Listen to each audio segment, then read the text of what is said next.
자, 1번부터 볼게. 자, 1번에 보면 역시 태적물의 총부피분의 공국의 총부피. 아까 2점짜리 나왔던 것, 공국률, 동일한 의미를 가지겠죠? 자, 가보겠습니다. 그리고 나의 자료는 가의 지표면에서 모래층, 지표면에서의 모래와 진흙층의 모습이라고 그랬습니다. 지표면. 자, 가볼게. 자, 그러면 A, B는 하나는 모래고 하나는 진흙인데 지금 당장 입자 크기가 나와 있고 크기 단위가 얼마인지 나와 있잖아, 맞지? 참고로 모래 크기는 얼마에서 얼마까지? 모래 입자 크기는 16분의 1에서 2까지. 그러면 1mm 전후가 될 거잖아. 그러면 지금 1이란 값이 나와 있고 그 크기 전후가 바로 왼쪽 거. 그러면 왼쪽이 모래에 된다 그 말이죠. 그리고 오른쪽 거는 단위가 0.01mm야. 아주 작은 크기지. 바로 이 정도의 크기 입자 진흙을 말하고 있겠지. 일단 구분이 됐습니다. 자, 그리고 또 봐야 될 게 지표면에서 모래층과 진흙층이라고 그랬는데 지금 여기 나와 있는 건 바로 공극률을 표현하고 있는 거잖아. 그러면 지표면에 봤을 때 A와 B 누가 더 큽니까? 지표면에서의 공극률은 좀 더 A가 더 크다는 걸 알 수가 있죠. 지표면의 값을 보게 되면 실선인 A가 더 오른쪽에다 더 크다. 지금 여러분들 모래와 진흙 중에 공극량이 누가 더 많아? 이 그림 나의 그림에서 진흙이 더 크다는 걸 알 수가 있지. 그러면 진흙이 바로 A라는 걸 알 수가 있지. 문제에서 좀 명확하게 지표면의 값이라고 해줬기 때문에. 그래서 현재 비교를 해보면 진흙이 A가 되고 모래가 B가 된다는 걸 알 수가 있다. 자, 가볼게. 자, A는 모래층 아니죠. A는 진흙을 했습니다. 그리고 니은 지표면에서 공극의 평균 크기는 A가 B보다 크다. 지표면에서. 바로 나가 지표면에서 모습이잖아. 맞지? 그리고 문제 물어본 건 공극의 비율이 아니라 입자에 대한 비율이 아니라 공극의 크기, 절대 크기를 물어봤잖아. 맞지? 근데 둘은 1과 0.01이니까 몇 배야? 100배가 되는 거죠. 참고로 요거 100배 여러분들 10배만 해보겠습니다. 10배만. 10배만 하더라도 왼쪽에 있는 거 10배만 하더라도 훨씬 더 공격이 크다는 걸 알 수가 있지? 이거 다시 10배 더 해야 돼. 훨씬 더 공격이 크겠지? 됐나? 자, 깊이 0에서 5 구간에서 깊이에 따른 P의 평균 감소율. 지금 A나 B나 깊이가 깊어지면 다 젖을 거니까 점점 작아지고 있잖아. 맞지? 그랬을 때 감소율을 물어봤어. 그러면 B 같은 경우에 요만큼 들어가게 되면 이만큼 감소하잖아. 5kg. 근데 A 같은 경우에 똑같은 5kg 가는데 이만큼 훨씬 더 많은 양이 감소한다는 걸 알 수가 있지. 그러면 감소율은 A가 크다는 걸 알 수가 있겠죠? 자, 변화율을 생각하면 돼. 자, 넘어갈게. 자, 제주도 사근달이 나오는데 문제에서 현무암 돼 있고 응회암은 뭐가 쌓인 것? 화산재가 쌓인 것. 그리고 바닷가 모래사장 돼 있습니다. 자, 갈게. 자, 기억은 조립질. 자, 현무암은 대표적인 화산암이죠. 무슨 질? 세립질. 자, 입자가 작습니다. 맞지? 빠르게 식어서 입자가 자랄 수 있는 시간이 없잖아. 맞지? 자, 니은 주요 구성 물질은 화산재. 응회암이니까 당연한 이야기죠. 자, 그리고 디귿은 연안 태적 환경. 자, 원래 태적 환경은 세 가지 뭐뭐 있습니까? 육상, 연안, 해양. 자, 대표적인 여러분들 이 백사장, 모래사장을 뭐라 불렀죠? 모래사장을 해빈, 사빈 기억납니까? 대표적인 현재 요거 연안 태적 환경입니다. 자, 넘어갈게. 자, 3번. 자, 여러 태적물 돼 있고 지금 각각 여감, 사암, 셰일 나와 있습니다. 자, 자갈과 모래니까 일단 자갈 들어갔으니까 A가 여감 되겠지? 자, 그리고 B는 실트와 점토. 실트와 점토 중에 누가 더 큰 입자일까? 실트가 더 큰 입자입니다. 참고로 실트는 256분의 1에서 16분의 1까지. 그 정도 크기야. 그리고 256분의 1보다 작은 걸 점토라 그래요. 그러면 이들은 셰일 또는 이암이 될 수 있겠죠? 근데 셰일과 이암의 차이는 뭡니까? 셰일은 뭐가 있더라? 층리. 얇게 쌓인 구조지? 자, 그래서 지금 B 같은 경우 일부러 층리를 좀 표현해 준 거야. 자, 셰일이니까. 자, C는 사암 되겠죠? 자, 태적 입자 크기 균질한 정도. 비슷한 정도. 비슷한 놈으로 돼 있는 정도를 말하는 거지. 그러면 C와 A를 비교했을 때 A 같은 경우에 자갈과 모래 섞여 있잖아, 맞지? 그래서 훨씬 더 C가 균질하겠지. 층리는 A보다 B에 지금 셰일 같은 경우에 원래 층리가 가지고 있다는 건 알고 있어야 되겠죠? 지금 이 그림도 그렇고 층리는 당연히 B에서 발달한다. C는 3. 됐죠? 자, 넘어갈게. 이암 같은 경우에는 잘 발달되어 있지 않다고 그랬습니다. 자, 4번. 자, 처트와 석회암과 셰일 나와 있는데 자, 석회암은 CaCO3잖아, 맞지? 생물의 지금 산호의 유해. 자, 산호뿐만 아니라 또 뭐 있습니까? 조개도 가능했죠. 어쨌거나 이거는 유기적 또는 화학적 다 가능했다. 지금 여기서는 유기적이 되겠지. 자, SiO2는 뭡니까? 규질 성분이 쌓인 건 처트였죠. 자, C는 자, 풍화 침식장을 받아 생성된 퇴적물, 세설성 퇴적물이지. 자, 그리고 얇은 층 여러 겹. 누구다? 셰일이다. 물론 마지막 현재 남은 게 셰일이니까 셰일이겠지만 셰일의 특징을 나타내고 있습니다. 자, A에서 기억이 화석으로 산출될 수 있다. 당연히 퇴적암이니까 가능하겠지. 그리고 생물체가 나와 있잖아. 그래서 원래 화석이란 게 생물의 유해나 또는 생활 흔적이잖아. 가능하겠죠. 유해라고 했으니까. 자, B는 유기적. 자, 녹아있던 물질이 침전. 뭡니까? 화학적이지. 화학적. 유기적은 생명체와 생물과 관련된 거지. 자, C에는 층리가 있다. 얇은 층, 여러 겹. 이게 바로 층리를 말하는 거지. 다 됐습니다. 그래서 맞는 말. 자, 5번. 자, 퇴적암으로 이루어진 어느 절벽 모습. 자, 표는 퇴적암 A, B 특징 나와 있습니다. A와 B는 각각 사암과 석탄 그랬고, 자, A. 세설성 퇴적. 참고로 사암은 세설성이고 석탄은 뭐였죠? 유기적. 식물이 쌓인 거였지. 자, 그러면 A가 바로 사암이 되겠지. 자, 그리고 입자 크기가 대부분 1mm 정도라 그랬어. 참고로 사암 주 입자가 모래지. 모래 크기는 16분의 1에서 2까지. 이거보다 작으면 우리가 알면 진흙. 자, 크면 자갈. 그래서 모래 크기만 기억하시면 됩니다. 자, 3. 자, B는 당연히 검은색이고 식물화석. 당연하겠지. 자, 기억 절벽에 층리가 나타난다. 층리. 지층이 있다면 입자 종류가 달라지고 또는 입자 크기가 달라지면 층과 층이 구분돼 보이고 그 경계선을 층리란 말을 쓰는 거잖아. 맞고. 자, B는 유기적 퇴적. 자, 생물에 의한 거니까 현재 유기적 맞는 말이죠. 맞고. 자, 구성원소 중에 탄소 C 함량. 자, 탄소는 당연히 석탄에 많겠지. 주 구성 물질이겠지. 원소가 될 겁니다.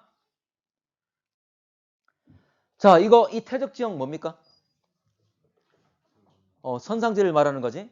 자, 원래 경사 급해가지고 흐름이 아주 강하다가 갑자기 경사가 완만해지면 흐름이 약해지면서 흐름 빠를 때 다양한 입자 크기를 막 가지고 오다가 그 앞에 퍼뜨려 놓게 되는 거잖아. 맞지? 부채꼴 모양으로 퍼져 있는 모습이다. 자, 이 퇴적지형 선상지 맞고 A지점 퇴적물이 속성작용 받아 만들어진 퇴적암은 여감보다 2암. 자, 여감은 자갈까지 포함한 거고, 자, 2암은 주로 입자 작은 진흙 입자들이 되겠죠. 자, 그런데 A 같은 경우에는 이제 막 내려온 애들이잖아. 맞지? 그러면 경사가 갑자기 완만해지게 되면 원래 큰 입자들은 흐름이 느려지게 되면 멀리까지 못 가잖아. 그래서 상류 쪽 A 쪽에 B보다는 A 쪽에 큰 입자들이 많게 되는 거지. 그래서 A가 여감 가능성이 높게 되는 거죠. 참고로 작은 입자일수록 멀리까지 이동될 수 있는 거지. 예전에 해안가, 해수면이 올라가고 내려갔을 때, 해수면이 변했을 때 거기서 만들어지는 해안가에 만들어지는 퇴적층의 구조, 입자 크기 변화 기억납니까? 했었어. 그 문제를 하면서 현재 입자가 작을수록 멀리까지 갈 수 있다. 그래서 해안에 가까우면 자갈, 그 다음 모래, 그 다음 진흙 이렇게 해가지고 여감, 사암, 그리고 셰일 이렇게 퇴적될 수 있다라고 했었어. 근데 해수면이 변하면 같은 깊이 변화, 같은 층이라도 깊이에 따라서 입자 크기 달라지는 거였지? 그런 걸 좀 했었습니다. 자, 디귿. 유수 평균 유속. 당연히 자, 상류가 빠릅니까? 하류가 빠릅니까? 상류가 빠르겠죠? 하류로 내려올수록 현재 보면 폭도 넓어지면서 흐름이 느려지게 되는 거잖아. 맞지? 그걸 말하고 있는 거고. 자, 넘어갈게. 자, 7번. 자, 이 구조는 뭡니까? 사층리를 말하는 거지. 자, 사층리. 자, 사층리 같은 경우는 바람이나 물 흐름이 있을 때 만들어지는 거고, 그리고 아래로 오목한 구조가 원래 모습이잖아. 맞지? 자, 갈게. 지금 동쪽 또는 서쪽이라 흘러가는 되는데, 자, 흘러가는 모습. 어디로 흘러가는 겁니까? 동쪽이죠. 참고로 오목한 게 원래 정상적인 모습이고 그냥 공 올려놨을 때 굴러가는 방향이 가는 방향이잖아. 맞지? 그래서 서쪽에서부터 공급이 되었다. 그리고 동쪽으로 이동된다. 자, 사층리 갈게. 자, 니은 하천수는 주로 서쪽으로 흐른다 아니지 동쪽으로 흘러간다. 간화 과정에서 A에서 침식작용보다 퇴적. 지금 A 위치 보면 이 위치잖아. 맞지? 근데 A 위에 계속 쌓인 모습을 표현하고 있는 거잖아. 퇴적되고 있는 거지. 그리고 사층리는 뭡니까? 퇴적 구조 중에 하나지? 당연히 퇴적이지. 퇴적. 넘어갈게. 자, 8번 해령 중심 열곡 단면 나와 있다. 열곡. 분열돼서 생긴 계곡을 의미하고 있는 거지. 자, 갑시다. A는 정단층, B는 역단층. A 같은 경우에 상반이 어느 쪽이야? 오른쪽 왼쪽이야? 상반이 오른쪽 올라갔어, 내려갔어? 내려간 거지. 자, B는 상반이 오른쪽, 왼쪽? 상반이 왼쪽. 오히려 내려갔죠? 지금 다 모두 다 정단층의 모습. 왜냐면 여기는 발산 경계니까. 그래서 정단층이 장력에 의한 정단층이 발달한다. 자, 암석 구성하는 광물의 입자 크기. 자, P와 Q. 어쨌든 이 지점은 여기 마그마가 굳어서 해양 지각 만들면서 뻗어 나갈 거잖아, 맞지? 그러면 마그마가 식어서 됐을 건데 P는 얕은 곳이고 Q는 깊은 곳이잖아. 깊을수록 냉각 속도가 느리면서 입자가 충분히 자랄 수 있는 시간을 가지는 거잖아, 맞지? 그래서 깊을수록 입자 크기는 클 수밖에 없어. 상대적으로 자, P는 화산암, Q는 심성암에 가까울 건데 현재 깊이가 얕을수록 입자 크기는 작을 수밖에 없다는 것. 그래서 P가 작고 Q가 크다는 것. 됐지? 자, 열곡은 단층작용에 의한 함몰 만들어진 지형. 결과적으로 봐. A의 오른쪽, B의 왼쪽 결과적으로 밑으로 내려갔지? 이렇게 함몰이 된다는 거지. 됐나? 그래서 우리가 알고 있는 열곡, 주변보다 낮은 지형, 계곡을 만들게 되는 거지. 그걸 표현하고 있는 겁니다. 됐죠? 함몰이란 건 무너져 내리는 거 말하지? 봅시다. 9번. 자, 가나다 지역 습곡. 일단 가나다 모두 다 습곡이 나와 있는 상태다. 그리고 나다 지역의 A층이 퇴적 시기는 다 같다 그랬습니다. 자, 가에서 가장 새로운 지층 배사축. 자, 배사축면 기억납니까? 참고로 자, 배사축, 향사축, 습곡축이라 그러지? 습곡축이 뭐라 그랬죠? 가장 많이 휘어져 있는 곳. 자, 그러면 지층면이 될 거니까 가장 많이 휘어진 곳은 어떤 선으로 나타나겠지? 자, 그러면 이 선들을 쭉 연결하는 게 뭐라고? 습곡축면. 근데 가장 많이 휘어진 곳이 배사나 향사니까 배사축면, 향사축면이 되는 거지. 자, 그럼 여기서 배사축면 바로 여기 되는 거지. 자, 그러면 어쨌거나 가장 새로운 지층이 가장 젊은 놈이 이 배사축 여기 나타나느냐 그 말이잖아. 근데 밑에 있는 놈이 오히려 올라왔죠. 같은 현재 깊이에서 또는 지표면에서 따진다면 가장 나이가 많은 놈이 되겠지. 밑에 있는 게 올라왔으니까. 오히려 향사라면 가장 나이가 젊겠죠. 반대로 말한 거고. 자, 가의 습곡, 장력, 나의 습곡, 횡압력. 이거는 따져볼 필요도 없지. 다 모두 다 습곡이잖아, 맞지? 습곡은 뭐에 의한 것? 횡압력. 모두 다 횡압력이지. 자, 지표에 분포하는 지층, 퇴적시기 P와 Q. 지금 A가 가나다, 나다에 A가 같은 시기라 그랬잖아, 맞지? 그러면 P 같은 경우에는 A에 대해서 위입니까, 아래입니까? P는 A보다 위에 있는 거죠? A보다 뒤에 쌓였다 그 말이지? 근데 Q 같은 경우에 그대로 연결시켜 보면 Q는 오히려 A의 아래쪽이지. 그러면 A보다 먼저. 그래서 나이가 더 많은 건 현재 Q가 될 거고 더 젊은 건 P가 될 것이다. 자, 10번. 자, 가나 단층과 전리라 그랬는데 단층과 전리 모두 다 절단된 거지. 둘 다 절단됐지만 전리는 뭡니까? 그냥 끊어지기만 한 거지. 틈만 생긴 거지. 거의 이동이 없습니다. 근데 단층 같은 경우에는 끊어지고 이동까지 있을 때 우리가 단층이라 말 쓰는 거지. 자, 그러면 지금 끊어지고 이동된 게 나가 될 거니까 나가 단층, 가가 전리가 되겠지. 자, 깨진 면을 기준으로 양쪽 상대적 이동. 당연히 단층 밑에 그림만 보더라도 나가 더 많다는 거 알 수가 있죠. 자, 깨진 면이 전리면이다. 그 말은 이게 전리냐 그 말이잖아. 가가 전리 맞잖아, 맞지? 자, 나의 지질 구조는 장력에 의해 형성. 나 이거 무슨 단층이죠? 정단층. 지금 상반이 내려왔잖아, 맞지? 장력에 의한 것 맞습니다. 자, 넘어갈게. 자, 11번. 자, 지표 부근의 현무암질 마그마 냉각되면서 어떤 지질 구조, 육각, 오각, 기둥 뭐였죠? 주상절리. 주상절리를 만드는 것. 주상절리 맞는 말. 자, 간화 과정에서 마그마 모든 부분에서 부피가 수축한다. 자, 마그마가 굳을 건데 냉각될 건데 냉각되면 수축할 거잖아, 맞지? 그러면 어디부터 수축합니까? 분출되면. 표면부터 분출돼. 자, 표면부터 먼저 식을 거잖아. 빨리 식을 거잖아. 맞지? 그러면 지금 모든 부분에서 부피가 수축하는 정도, 냉각하는 정도 같다 그랬잖아, 맞지? 말이 안 맞지? 맞나? 그리고 하나 더. 이거는 우리가 일반적으로 그냥 생각할 수 있는 부분이고, 근데 이 주상절리가 만들어지는 이 관점에서도 한번 볼 수가 있어. 뭐냐면 원래 냉각핵이란 게 있습니다. 수축핵이란 게 있어. 냉각되면 수축되는 거잖아, 맞지? 그래서 냉각핵 또는 수축핵이라 그래. 그냥 다 모두 다 그냥 수축하는 것이 아니라 냉각되는 것이 아니라 현재 냉각핵 이놈을 중심으로 냉각이 주로 이루어집니다. 자, 이 점들 있지? 이게 냉각핵에 무작위로 존재하는 거야. 그러면 이놈을 중심으로 냉각되면서 수축하면서 결정들이 만들어지는 거지. 굳어지는 거지. 자, 봐봐. 그러면 이 점들을 중심으로 해서 굳어질 거야. 그럼 시간이 지나면 막 커지겠지? 굳어진 부분들이 많아지겠지? 그럼 서로 부딪히는 곳은 이렇게 직선을 이루게 된다는 거지. 그러면 시간이 좀 더 흐르게 되면 꽉 채우겠죠? 그래서 결과적으로 이렇게 다각형의 기둥을 만드는 거지. 이건 위에서 본 모습. 우리가 일반적으로 오각, 육각 말하지만 일반적으로 육각을 말하지만 그건 이상적인 거고. 아까 이 점들 배열이 일정하게 돼 있을 때가 육각이 되는 거야. 근데 그렇지 않잖아, 맞지?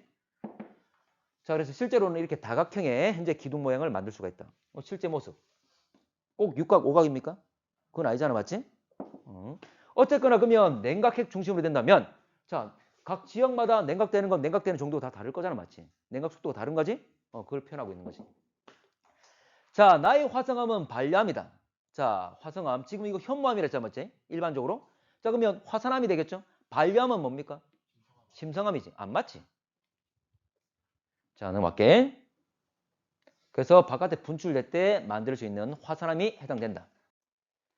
자, 12번. 지표 노출. 자, 심성암이 노출돼 가지고 압력이 제거되면서 무슨 전리가? 판상 전리가 만들어지는 모습. 자, 형성된 전리는 판상 전리. 자, 심성암이 화산암으로 변한다. 자, 심성암은 땅속 깊은 곳에 있다가 이게 융기되고 풍화 침식되면서 지표에 드러났지? 근데 이거는 단순하게 위치가 변한 거지. 원래 화산암은 지표 부분에서 식은 걸 말하는 거지. 근데 이건 단순하게 위치만 변경된 거잖아. 심성암 그대로 유지가 되는 거죠? 여러분들 우리 자, 화강암이 많은 곳이 어디 있지?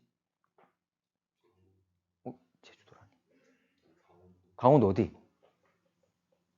아니, 산 위치 말해야지. 설악산, 금강산, 북한산, 불암산. 맞나? 다 지표에 드러나 있는 애들이죠? 화강암, 심성암 그대로잖아, 맞지?